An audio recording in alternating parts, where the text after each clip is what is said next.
us, we'd like to welcome everyone to the SAIS Rethinking Iran initiative at JHU. Bilateral relations between Iran and Saudi Arabia have been strained over several geopolitical issues. The two countries broke diplomatic ties in 2016, but have recently engaged in a number of direct negotiations to talk about and resolve regional issues. Today, we're here to talk about these developments and to think about the future of Iran-Saudi relations. We're very excited to have a really terrific lineup of scholars and experts to discuss this issue with us for the next hour. Dr. Hesham Alghannam is a Saudi political scientist and Fulbright scholar. He's a senior research fellow at the Gulf Research Center and a geopolitical expert and strategy advisor. He's written on the political economy of the GCC states, Iran's nuclear program, the Treaty on Nuclear Nonproliferation, and on the political conflicts between the GCC and Iran. Maria Fantappie is a special advisor to the Middle East North Africa region at the Center for Humanitarian Dialogue. She served as a senior advisor for the International Crisis Group, and in 2018 was seconded by the Italian Ministry of Foreign Affairs to the EU mission in Iraq.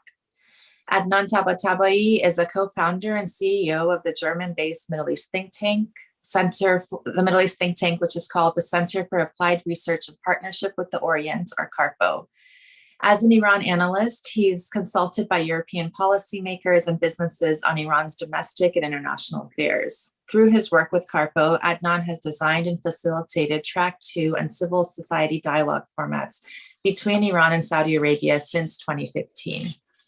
Today's discussion will be moderated by Professor Vali, the Majid Khadouri Professor of International Affairs at Johns Hopkins SAIS. For the audience, please know that you can write your questions throughout the event in the chat box on YouTube, and we will get to them during the Q&A portion of the event. Without further ado, I turn the mic over to Vali. Thank you very much, Nargis, and I also want to welcome our colleagues to this event. It's extremely timely. I was very excited, although, as I was mentioning to them earlier, we didn't plan it to be on such a historic day for Europe and Ukraine. But nevertheless, we're dealing with a very important topic that is of great importance to the future of the Middle East and Saudi-Iran relations, particularly in light of nuclear talks, are very important. We know that there have been conversations between the two countries, a set of dialogues that have been taking place in Iraq, and I would like to come back to that and discuss it with our participants. But I want to start by asking each of you to first tell us very briefly, what do you think is the fundamental issue between the two countries as things stand right now? In other words, as they're planning to meet in Baghdad, and they have already had these conversations, what is really the core issue for each side? And Adnan, perhaps you can focus on the Iran side, and Hesham and Maria can speak more on Saudi Arabia, but also maybe a broader set of regional issues. So Hesham, let me start with you. If you can tell us, what do you think is the sort of the core issue for Saudi Arabia in terms of the future of its relationship with Iran?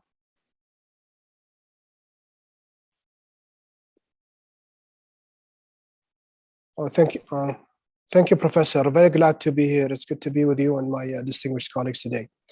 Allow me first to say that I think it's crucial to focus on initiating a common ground, as it's easy to exchange accusations.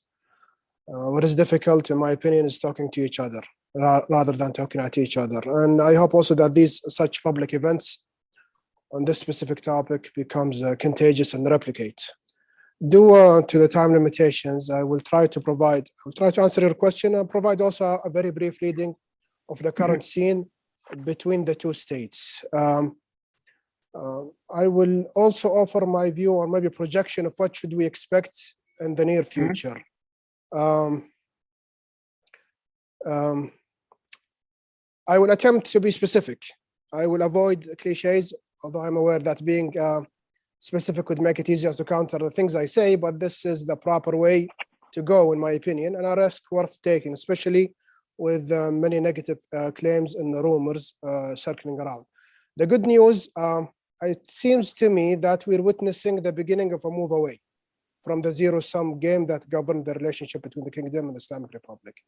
And despite the escalation we see on many fronts and the major fundamental challenges facing us related to the structure of the region, as this is not the European Union, or maybe this is not a good example now, but anyways, I think it's fair to assume that both states at least understand now that direct communication is necessary. So there were several official, as you mentioned, engagements on different levels, high to mid-level, mainly security intelligence meetings. And it's crucial, I think, to distinguish between Iraq and also Oman and Jordan. These are not just different venues for the same thing. Until now, we had four rounds of talks in Iraq. These were moderated by the Iraqi Prime Minister, Mustafa al-Kadhimi himself. In Jordan, there were academics and subject matter experts, an intellectual gathering purely, no current officials. I was there, so I can confirm that. And to reduce the noise, if you allow me to say, I have to say that there are many such conferences now, and that cannot even, and Adnan can also comment on this, that cannot even qualify as track 2 or a proper back channel, because track 2 have distinctive characteristics and attributes that do not fit or apply to such meetings. There was also mid-level operational meetings in Oman, official meetings, but not as significant as the ones in Iraq. Why do we have Oman in addition to Iraq? My sincere and direct explanation is that this is an indication of the seriousness of these talks, which reflects a strong intentions and tendency to de-escalate. And if this to happen, it requires iterations and continuity. Anything can interrupt these talks should be overcome and dealt with right away. So Oman can be a main stage of talks if it's not possible in Iraq for any reason, security-wise or because any delay related to the government formation. Then Oman would be another established venue for the meeting. And unlike what we hear, that there are no benefits of previous rounds, the obvious initial result is the arrival of the 3 Iranian diplomats in the kingdom to take up post at the headquarters of the OIC, the Organization of Islamic Cooperation. So what to expect in the new rounds? In regards to timing, because there was a delay. And I think the coming round should happen after the formation of the Iraqi government. And my forecast is that the focus will be on the resumption and normalization of diplomatic relations in the coming rounds. And yes, in my view, a breakthrough is more likely than not. Both parties have enormous benefit in breaking the current pattern of maintaining the status quo, regardless of what deal we get in Vienna. And if this breakthrough happens, with all the serious and legitimate concerns that the Saudis have, I would say that the ball is in Iran's court with the issues that you asked about. So when opportunity presents itself, I hope that Iran sees it and initiate a paradigm transformation from conflict to cooperation, from zero-sum to a win-win situation. The momentum of the nuclear deal should be used also to build a regional security architecture. Working in a functional deal is possible, in my opinion.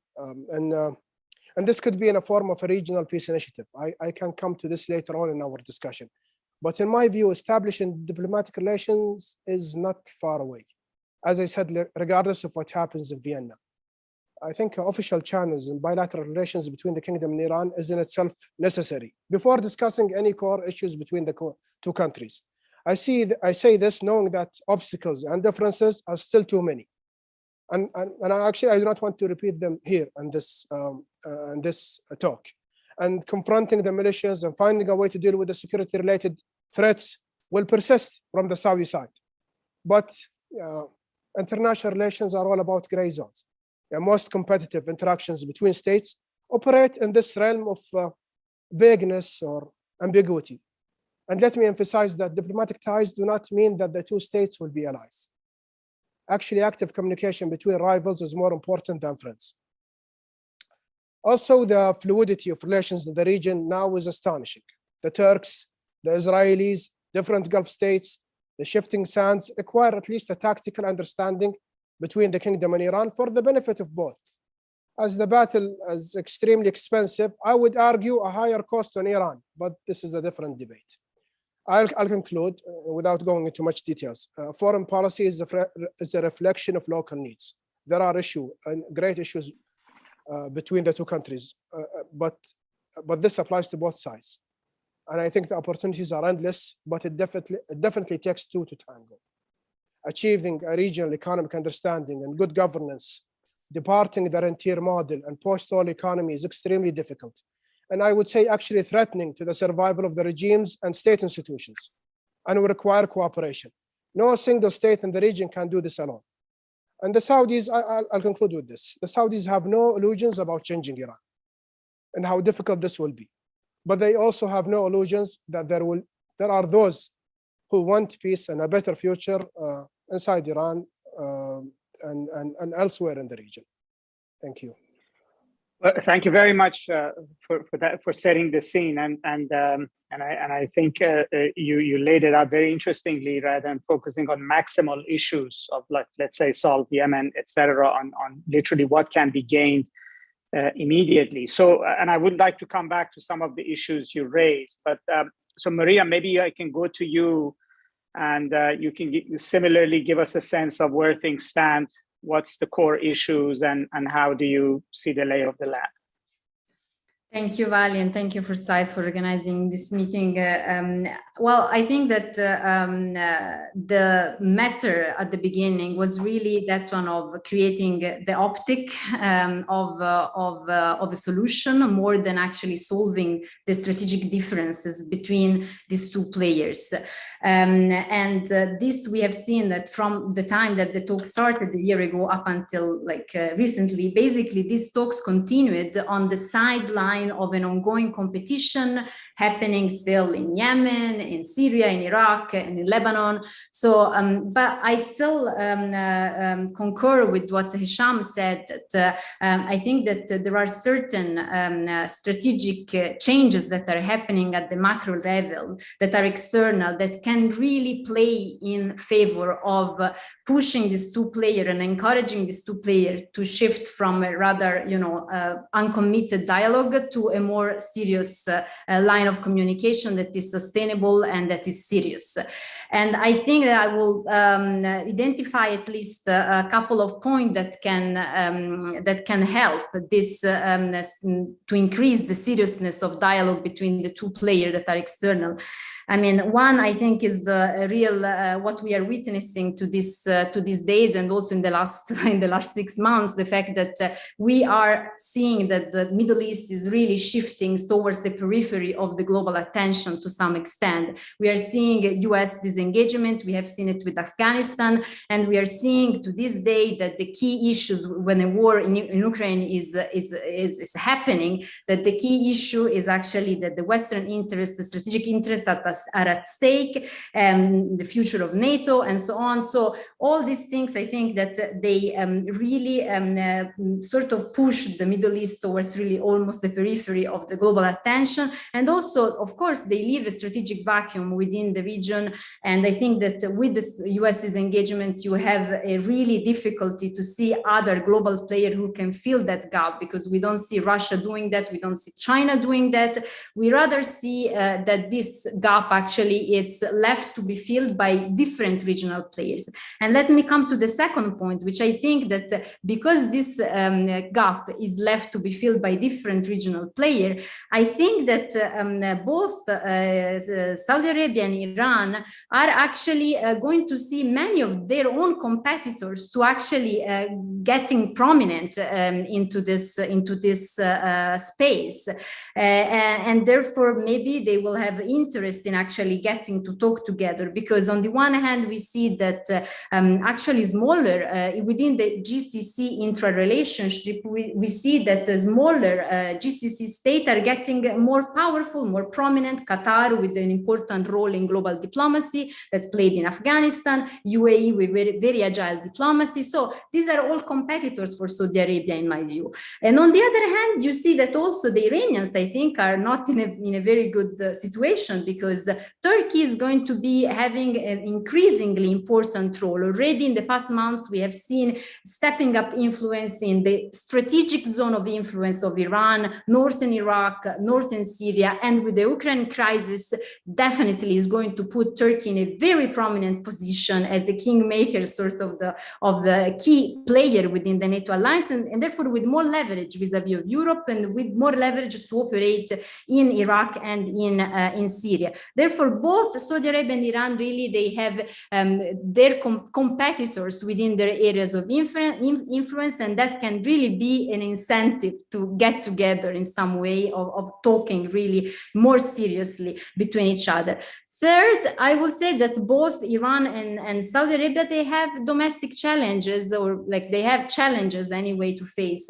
I can see, but then, I mean, we have more time later to discuss this, but I mean, Saudi Arabia is very engaged into the implementation of the Vision 2030. There is an entire also focus inward that it's also taking a lot of attention and energy. And Iran also is dealing with the many issues. I mean, they have supported for several years so many players across the region, non-state armed groups and so on. But now these players, from the Hashd al-Shaabi in Iraq to the Houthis to Hezbollah, they also have their own, to the militia in Syria, they have their own local interests that are not necessarily in line with the priority of Iran. They are playing their own. We can see now in Iraq, the priority of the Hashd al-Shaabi is not necessarily in line with that one of the Iranians. So there is a management issue over there that I think puts a lot of pressure on Tehran.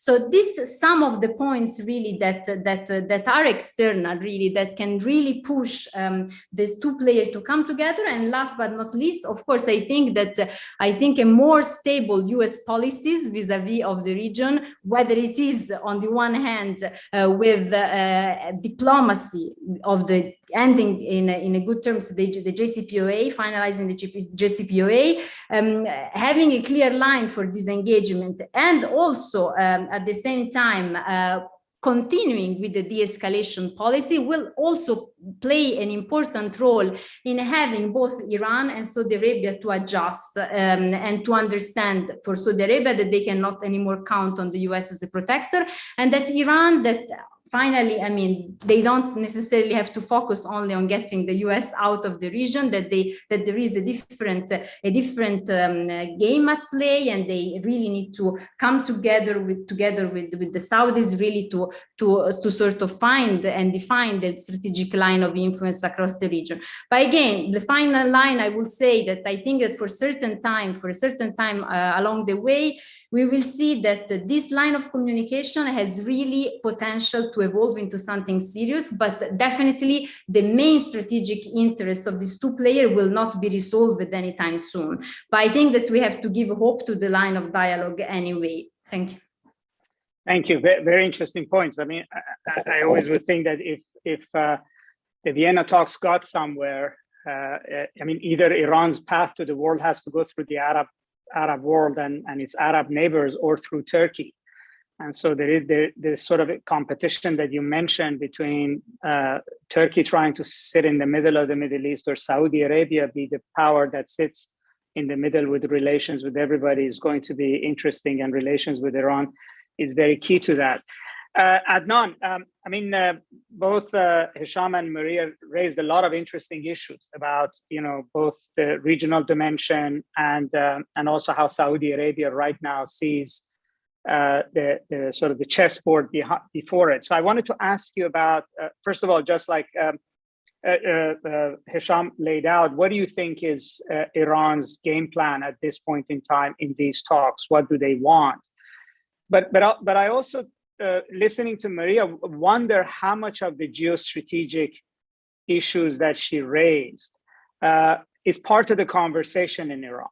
In other words, is that a motivating factor? Do they also look at the region and look at Turkey and look at these changes and see that as a sort of elements of a grand strategy going forward?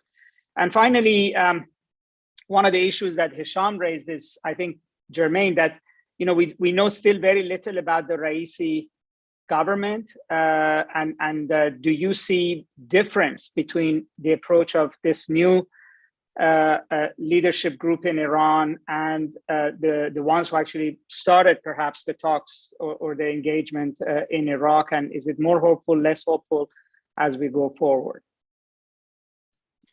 Thank you, dear Vali, and thanks to your entire team for setting this up. I'm really happy and proud to be with all of you and with Maria and Hesham.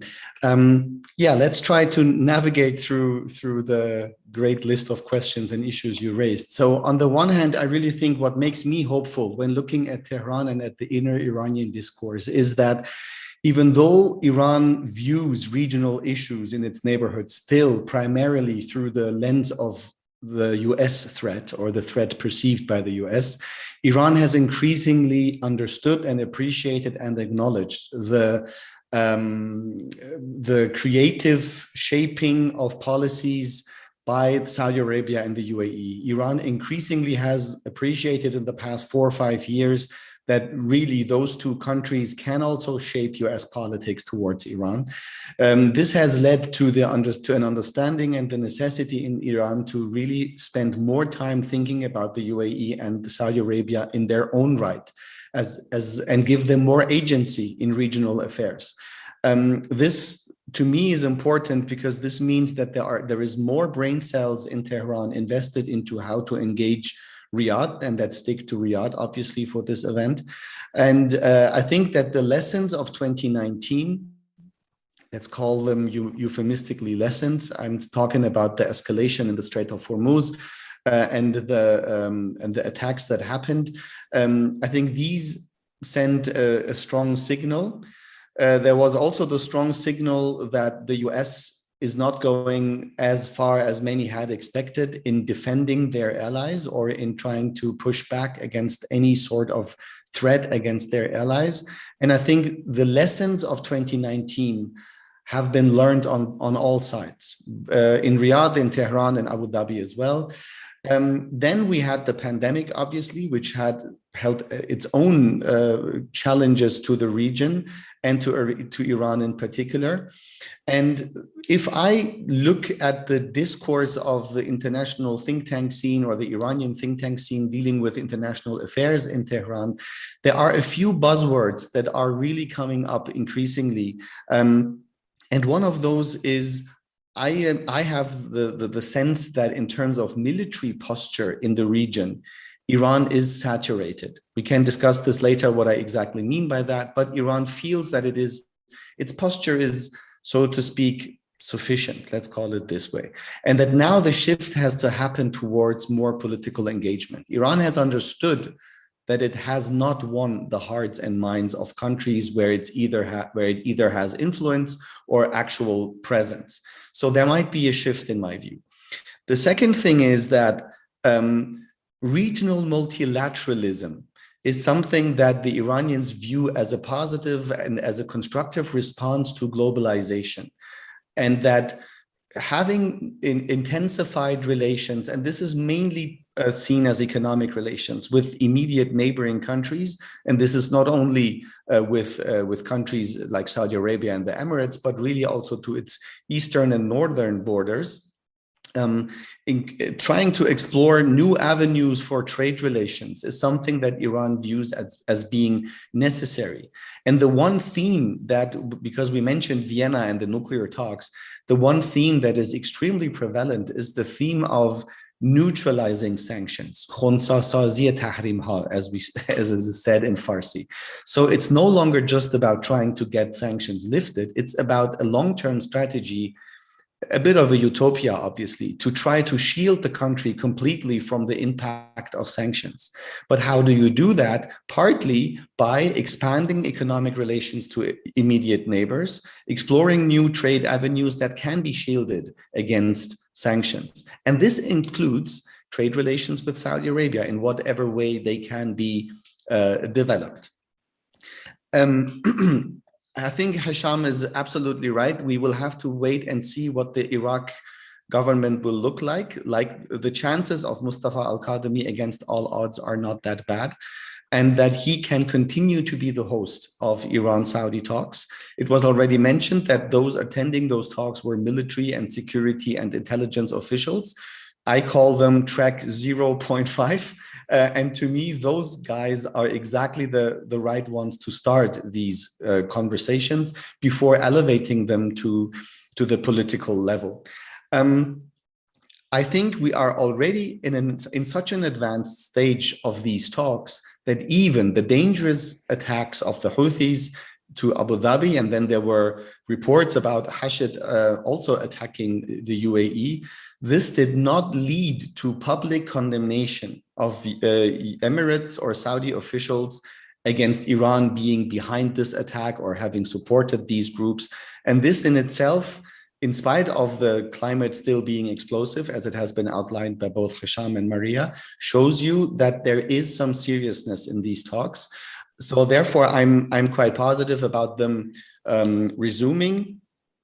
Very briefly before ending, on what can be the subject of the discussions. To Iran, the two most important and sensitive contexts will be Iraq and Afghanistan as immediate neighbors. Here I see a lot of common ground for Iran and Saudi Arabia, some competition when it comes to Iraq, obviously, and the Iraqi economy, a discussion we can lead later. In Afghanistan, I see a lot of convergence of interests. Both countries do not want Afghanistan to become a hub for Daesh, Khorasan, for example.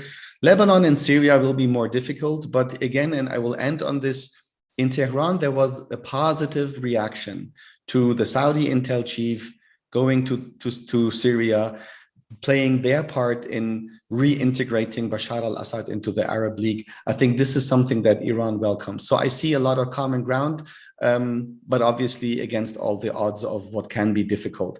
Final point, if I may. Europe, the West, the US, should this process just go for itself, back off, don't even try to support it. You'll only do harm to this process. This is a regionally owned dialogue channel, and it should be shielded from third parties that might actually do more harm than good to this process. Back to you, Vali. Thank you. Thanks. That's very instructive. I mean, I'm actually a little bit pleasantly surprised that all this talk of positive momentum that we are seeing from all sides is not contingent on the outcome of a very difficult case of how do you end the war in Yemen, which often, at least in the United States, is assumed to be the beginning point rather than an end point. And I have to say, I think the way both you and Hesham had outlined it, at least the way the capitals see it, the idea of building from below on small steps and expanding it seems to be more sustainable than putting a lot on solving a critical, a very large, complex issue like a war. But there is another issue on the table, which is important, I guess, for Iran and for the region, and that's what's happening in Vienna. And unlike what Adnan said about the Baghdad talk, that's all about the Europeans and the Americans. So I wanted to start with Hesham and ask you, I mean, we are talking even about an imminent potential deal, although we don't know what the shape of it would be, to see, first of all, what is the Saudi view beyond rhetorical things that they may say in public, really about a deal in Vienna, and how this might be different from the way they received JCPOA in 2015. And then if you want to sort of reflect how this might impact the Baghdad talks, at least one rumor has been that part of the delay in the next meeting has had to do with the fact that Vienna seems to be at a critical stage. Okay. Allow me. I just wanna say something about. Please, I agree with most of what Adnan said, except Syria. I think it's a little bit early to claim that there is this Syria-Saudi reapproachment or integration. And on Vienna, allow me also for a late disclaimer. Everything I say or maybe predict is my own. Of course, I think it's accurate. Sure. Otherwise, I would not have said it. But events that follow could go against some of these details that I propose. But as I said, I think it's always a good practice to present specifics that are evidence-based. Hopefully, it wouldn't be misleading. And maybe this is not what you usually hear, but having a deal is the preferred outcome, especially for the Saudis. No sane person would say that nuclear Iran loose with no deal, no restrictions, is in the interest of the kingdom. Of course, this could be a temporary solution and a burden for a future US administration when the deal expires. But the Saudis are aware of that. The Saudis were not absent in Vienna. If they were not present in the same room there where the action is, they are in the room next to it. I'm not saying that the Saudis think that a nuclear deal will solve their issues, the regional problems, specifically with Iran. No, I'm not saying that. This will be very misleading, but everyone, I think, should be reasonable and productive. A nuclear deal will be phase one, or a major step in the right direction. Phase two should be a regional deal. So in general, it seems to me that Saudis will be welcoming and supportive of the deal.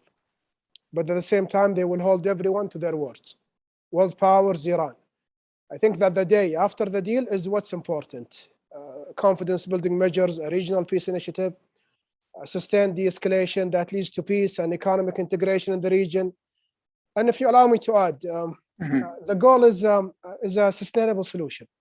Whatever you think of Trump withdrawing from the nuclear deal, Trump could not have done it if it was a robust agreement. Iran, the whole region, would have benefited more from a deal that could pass a Senate vote. We want the primary sanctions to be lifted. And we also want Iran to give us assurances, commitments to the security of the region, and through legitimate means, not through sponsoring proxies, such as what's happening now. If you wish, I could also speak about the source of the conflict, actually, very briefly. And I must say, because I hear this all the time, I must say that the whole narrative that this is a Sunni Shia conflict and the West is innocent, I think is a total fantasy. It's not Umar against Ali. It's not a closed identity crisis. This is not an acceptable way to look at it. Actually, I think it's very offending to the people of the region. There are many reasons of the conflict. One of the main sources, in my opinion, of the conflict is this, and me personally participated in several track 2 sessions, and I always hear this from my Iranian colleagues. There is this Iranian belief or perception seeing Saudi as part of the Western bloc. And I think that the West is hugely responsible in this conflict. Large part of the issue is this association between Saudi and the US. This association resulted in an attack on Saudi oil infrastructure. 7 million barrels go through Bghaik. This association was also used for decades in attacking the political security of the kingdom, targeting the legitimacy to govern Mecca and Medina. The question now, I think, is this association correct?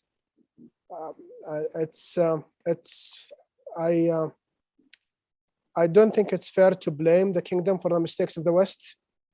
But this is for a different discussion. I think we're witnessing now a great shift in the region, and everybody should seize this opportunity and this opening window. Thank you. So Maria, similar question that I put to Hesham. I mean, if particularly, you might also reflect on how Europe and potentially US's attitudes towards this dialogue or the region may change if there is a deal or if there isn't a deal in Vienna, and see how the picture that you drew of the geostrategy of the region may actually change in light of Vienna. Thank you, Vali.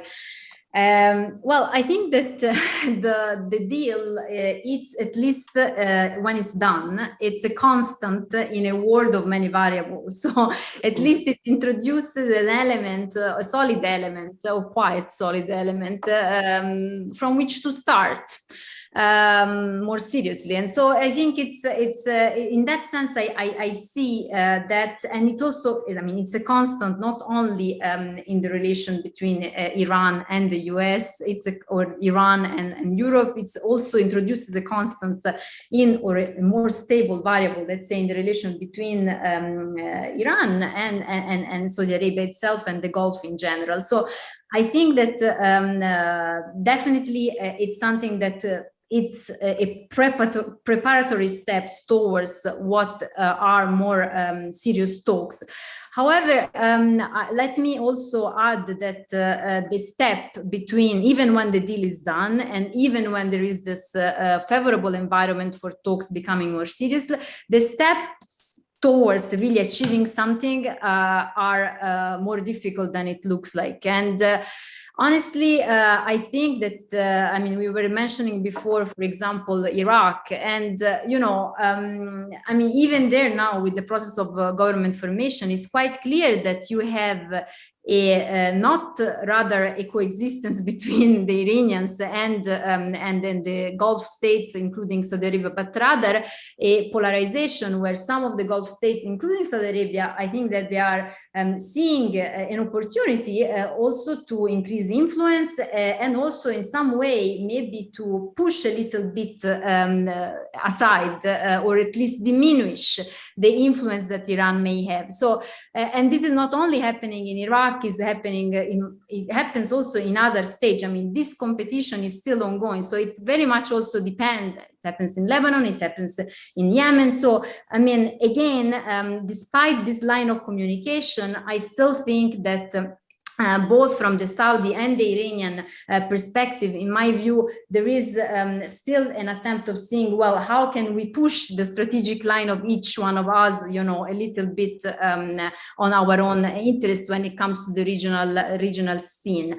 And I think that when it comes to Europe and its engagement post JCPOA, I might concur with what Hesham was mentioning, that not always, I mean, that definitely this chaos or like the absence of a regional security architecture is not something just that we should blame on the regional players. In some way, I think that also we see that Europe is taking a new interest to the Gulf. There has been several meetings, several travels also to the Gulf capitals, and also Gulf foreign ministers have visited Brussels.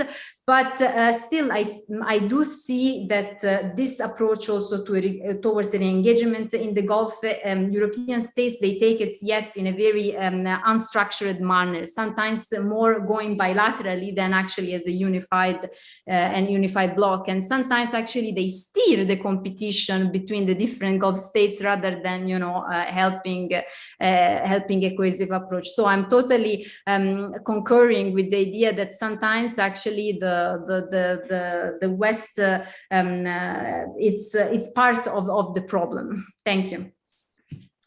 Excellent. So Adnan, similarly, I wanted for you to sort of explore, how does Vienna play into or what may come out of Vienna, whether there's a deal or there isn't a deal, into the way Iran is playing the regional relations and where it might go with Saudi Arabia.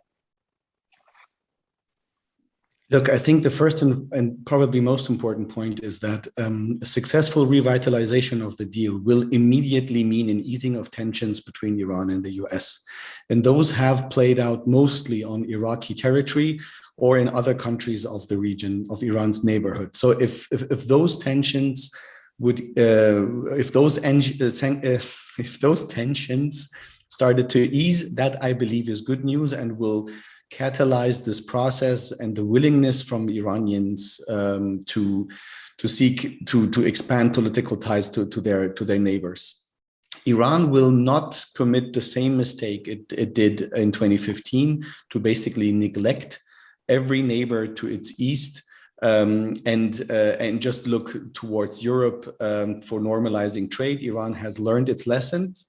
Iran, and this is what President Raisi said on the anniversary of the Iranian Revolution. He basically said that Iran, he paraphrased it, but he was basically saying that Iran is not going to put all the eggs in the basket of Europe and the West. So this mistake will not be committed again. Let's also not forget that a lot of messages from Tehran vis-a-vis the JCPOA have been issued during a state visit to Qatar or Oman just very recently. And this is also a strategy the Iranians are adopting to basically take regional neighbors on board this time. It's obviously not possible to do that in Riyadh yet, but I think Iran has also understood, even though they may not admit it in public messaging, that the region has to be somehow embraced more when it comes to the JCPOA. And that may then open the room to discuss regional affairs in which Iran and its presumed rivals have common ground. Back to you, Vali. And what if the JCPOA falters or it doesn't? We don't arrive at a deal next week. Again, I really think that this long-term goal of neutralizing sanctions, something that Iran needs, will drive Iran to seek economic integration in its immediate neighborhood and to, for the first time, we may argue, put economy before security when it comes to immediate neighborhood relations. This is why I'm hopeful, even if the JCPOA was to fall apart, which I don't think will happen. Very good. So I have many more questions, but I want to just check in with Nargis to see if there are questions from the audience we should turn to. There are a lot of them are already actually being covered with your questions, Vali. So I would say continue, and I'll let you know if there's others that come up. Okay, so it would be remiss of me if I don't ask you today, of all days, what do you think might be the impact of the war in Ukraine on the region and on the scenario we're seeing? I mean, there's obviously U.S. attention, there's Russian attention. And I'm also curious to see how each of you think the different capitals read just what's happening in Ukraine in terms of their own security, regional stability, etc. So let me start with you, Hesham. And it's just good to know, like, how does Saudi Arabia see this event, aside from what it means for Iran? In other words, how does it interpret this major change in the way in which we've anticipated stability in Europe? The Saudis, till now, the official statements are very neutral. So there is no clear position until now. No sidelining with any of the sides. But if you allow me, I would integrate what the Russian role and what I see as a regional security architecture. Because we always hear that the comprehensive, and I hate using this word, but a comprehensive deal is necessary. However, the question that is usually avoided, why would Iran give up on the militias? This is a very useful tool, low cost, high return. With all the agency that the Houthi has, Yemen is a good example. Mm-hmm. And I acknowledge that it wouldn't be easy to deal with this issue. But the international arena is a jungle. We saw what happened to Ukraine. But the international community, the Chinese and the Russians, maybe not the Russians now, but they have to raise the cost on Iran.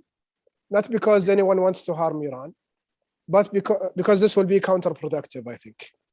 But to steer it away from relying on the militias in a rational manner. And I think that this is achievable. And in every way you look at it, the battle with the Saudis especially, and others in the region is not cheap. Adnan alluded to that. Even if you think you're winning in the short term, security is one of the prerequisites of healthy societies and an Islamic principle that also societies and states seek. And I think this region has a chance in having peace, maybe more than Europe now. And confidence building process I think is a mutual and a cumulative, gradual, long-term effort. And if diplomatic relations are back, problems will remain. I want to be clear on this. Without addressing the cause of the issue, the conflict will fester and explode, as we saw what happened in Ukraine. It will be a different infection each time in this region. So the way forward, in my opinion, is a regional dialogue that leads to a regional security initiative, a non-aggression pact. And this regional initiative can be and should be supported by world powers, including China and also Russia. Why would a nuclear deal be possible while other parts related to security are difficult. A comprehensive approach to security covering not only the political dimensions. We have serious issues in this region, more than Europe. It's economy, it's the environment, it's the human dimension, it's water security, especially for Saudi and Iran. Both have this issue. Yeah, when the nuclear deal was a product of global cooperation, global and regional cooperation that address Iran concerns, and I stress on that accommodate and minimize its fears is needed and possible, in my opinion. This will be reflecting and changing the so-called forward defense, offensive defense creed that Iran has, and ensure also the survival of the regime. In every crisis, whether it's in Ukraine or in our region, there is an opportunity. Russia, China, among others, already declared on several occasions that they want to participate in such initiative without going into details. And both are close to Iran and also to the kingdom. The Saudis are ready to start this regional security, in my opinion, dialogue and initiative on the basis that I do not want to bind you to something that I'm not committed to. And I think this is fair to all sides and achievable and possible at the current moment. Very interesting. So just a quick follow on, Hesham. What is the Saudi public opinion on all of this? I mean, there was a time, let's say, a year or two ago, where you had a sense that Saudi public opinion, Iranian public opinion, were hardening towards one another. I'm just as you are talking about all of these possibilities, and I'm going to ask the same question of Adnan and Maria as well. What do keep? Is there support? Is it softening towards building relations with Iran? And I think there is this public awareness with this and this shifting sands and changing dynamics in the whole world. People seek first economic prosperity, and they know that this wouldn't be achievable without regional economic integration. Also, the disengagement of the West, the US specifically, requires different and new understandings in the region. People, I think it's new paradigms are. This is the moment to push forward for these new paradigms and for this conflict resolution or transformation. And I think it's possible and easy when people see the fruits of it. And the Iranians are not. And as I said, it's not a Sunni Shi'i conflict. It's not something. It's not this Orientalist view of it. It's something I find it very offending. And I think it's a political matter, /security. And if we have solutions to the issues that we have now in the region, then people will be acceptable of it. Okay. So Maria, I mean, similarly, I want you to address the Ukraine issue I raised, but you're also sitting somewhere else in the region. So I'm curious to also what your read is of what popular opinion is about this kind of a rapprochement. Again, at the height of the Syria war, I remember that public opinion in the Arab world was quite hardened against Iran and its interference in the war and support for Assad. But just what's the mood at this point in time about where things are going? Vali, I will first maybe address the issue of the Ukraine. Because yes, please. I want you to do both. The European, we are actually sitting on a very, anyway. I think, look, on the Ukrainian issue, I think that honestly, it's a key, it's a major, historical, event that is happening. I mean, basically, when the Baghdad conference, the Baghdad summit was organized, Macron was there. It was a moment 7 months ago, that we thought Europe is going to be able to project strategic power to the region in autonomy from the NATO alliance, from the Atlantic alliance. I mean, what's happening to this moment is just totally killing that. And I think it's just pushing back Europe under the NATO umbrella for the better of the good. But this means also that project that started, that discussion that started of a Europe that is more autonomous, strategically autonomous from the US when it comes also to engaging the region, it's actually frozen, at least at the moment. And I think that means also that the flashpoint of attention of Europeans, okay, we are engaging Iran, we're engaging the Gulf, but the flashpoint of attention is Eastern Europe, is what's happening at our own border as Europeans.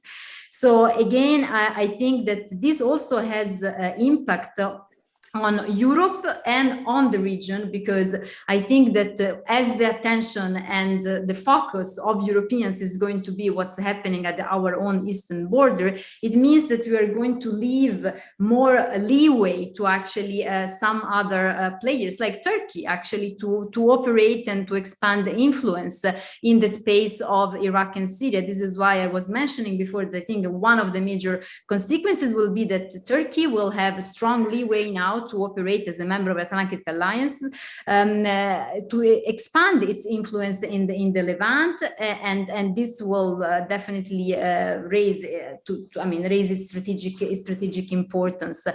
And when it comes to who is going to be actually sort of benefiting from it, I had alluded in my first intervention. I think, as I said, Turkey, but also these smaller players like Qatar, they are already like very active in trying to have a role as a mediator, so I do think that actually the winners are the smaller players rather than Saudi Arabia itself. But this is why I think that we come to the last point that I wanted to mention, that unless actually this line of communication between Saudi Arabia and Iran is not successful, I mean, if it is successful, at least it can, I think, prevent the region to really becoming a backyard of some of the backlash that also can derive from this conflict that are happening in other places. I'm not exactly a believer that a regional security architecture could be exactly possible at this moment, but I do think that the tensions that are happening in Ukraine should, and I hope will, actually encourage these big players, whether it's Saudi Arabia and Iran as the first nucleus, but also the other major players within the region, to actually come together and to prevent and to make less vulnerable this region from festering crisis. Because otherwise, I just see this region becoming less of an interest for the US, for Europe, and some conflict like Yemen and Syria just continuing to fester, and other semi-authoritarian regime just to be tolerated, continuing to exist tolerated, because anyway the West has sort of given up now on the Middle East. That's a bit the posture that is now dominant. Therefore, I think, as Adnan and Hesham said, this should be, I mean, the players, the major regional players of the region should take their own future in their own hand, definitely. Thank you.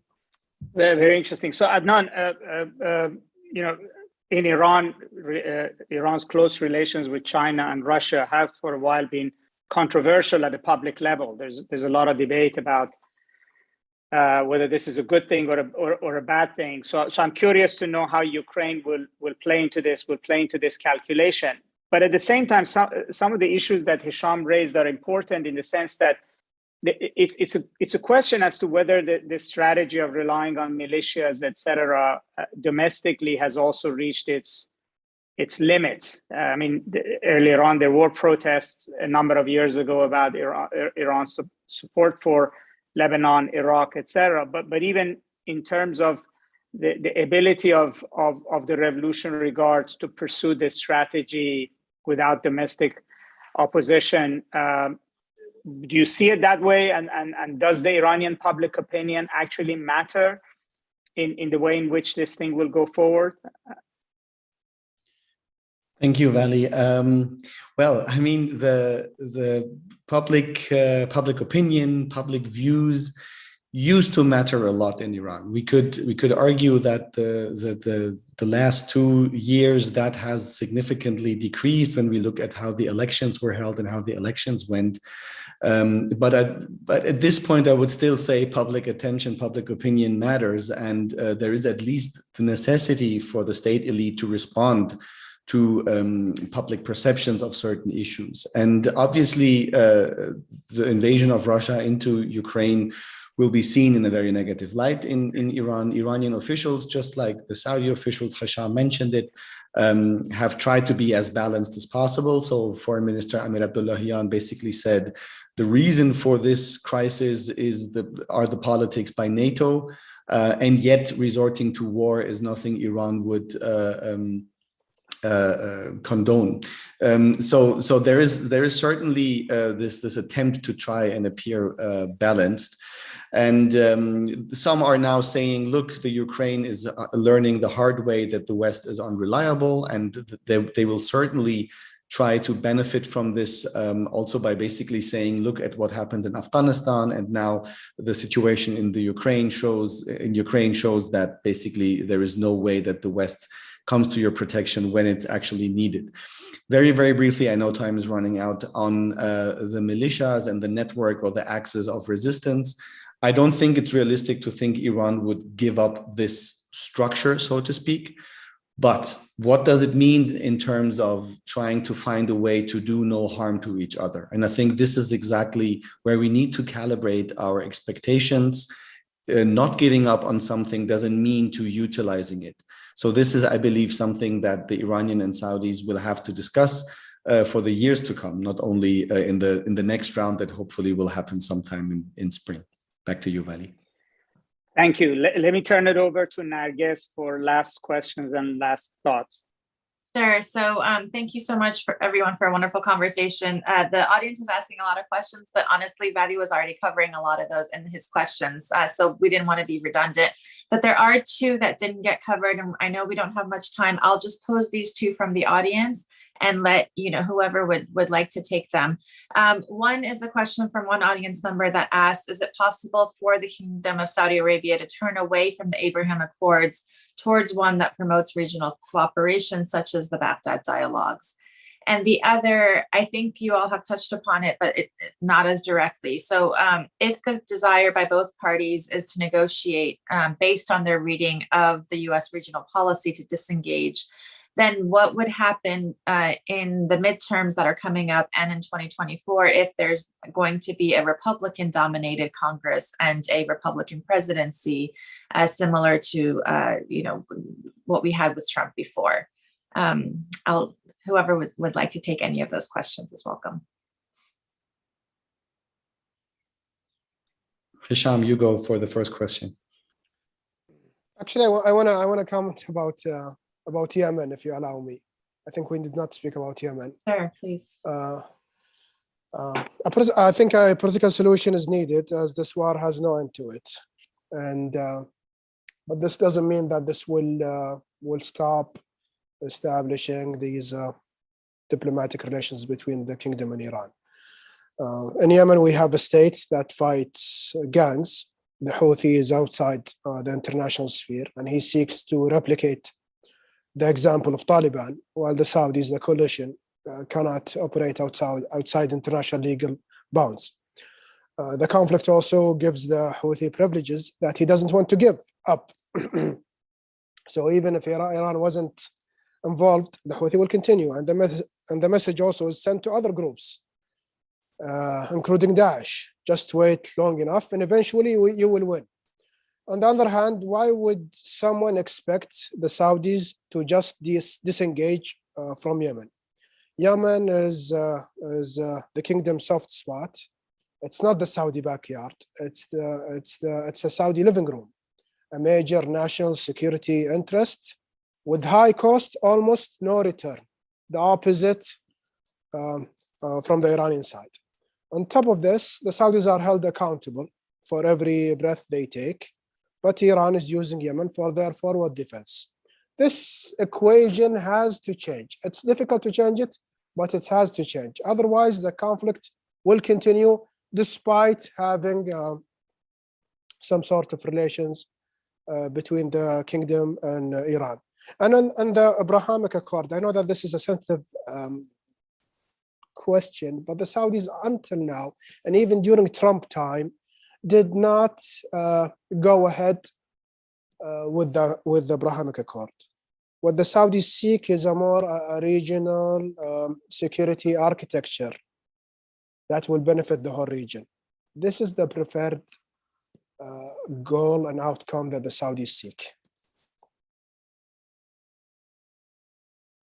Adnan, did you want to add anything to that, or Maria? Please, Maria. Before Adnan, I have just a comment, maybe final on the question on the US. So, but you go first.